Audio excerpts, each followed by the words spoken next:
হলে মই খুব বেছি লাজ কৰা ছোৱালী এজনী আছিল খুব বেছি লাজুকিয়া আৰু নিজকে বিৰাট সৰুৰ পৰাই মানে একদম হিৰোইন বুলি ভাবিছিল আচ্ছা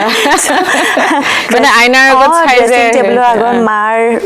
দুপট্টা এখন লৈ ফুট এটা লৈ মনে মনে লিপষ্টিক অলপমান ঘহি নিজকে চাই মেলি মই খুব ভাল পাইছিলো আৰু কোনোবাই যদি মোক ভুলতেও কৈ দিয়ে যে আপোনাৰ ছোৱালীজনী বৰ মৰম লগা দেই বুলি ক'লে মানে খুব ভাল পাওঁ আৰু সঁচাকে নিজকে সঁচাই সৰুৰ পৰাই ভাল দেখিছিলো মানে পঢ়া শুনা দিমান হেৰি নছিলে নি তাৰ পাছত পঢ়া শুনাৰ জীৱনটো আহিলে ডেফিনেটলি মানে ভালেই আছিলো এভাৰেজ ষ্টুডেন্ট আছিলো নট দ্যাট গ্ৰেট আৰু সাংঘাতিক মানে একদম মানে হেৰিও নহয় বাট ধুনীয়াকে এটা লেভেলত গৈ আছিলো আৰু সেইখিনি সময়তে ক্লাছ 8 মানতে আকৌ চিনাকি হ'ল আমাৰ কোৰিওগ্ৰাফাৰ জিনি মহলিয়া বাইদেউ গতিকে তোমাৰ জন্ম ক'ত জন্ম হ'ল মোৰ টংলা দৰং ডিস্ট্ৰিক্ট এতিয়া উদালগুৰি ডিস্ট্ৰিক্ট আগতে দৰং আছিলে গতিকে টংলাত মোৰ জন্ম কিন্তু জন্ম হলেও একেবাৰে সৰু বয়সতে মোক গুৱাহাটীলৈ মাহতে লৈ আহিছিলে গতিকে ইয়াতে ডাঙৰ হলো গুৱাহাটীতে পঢ়া শুনা কৰিলো স্কুলিংও ইয়াত কলেজো ইয়াত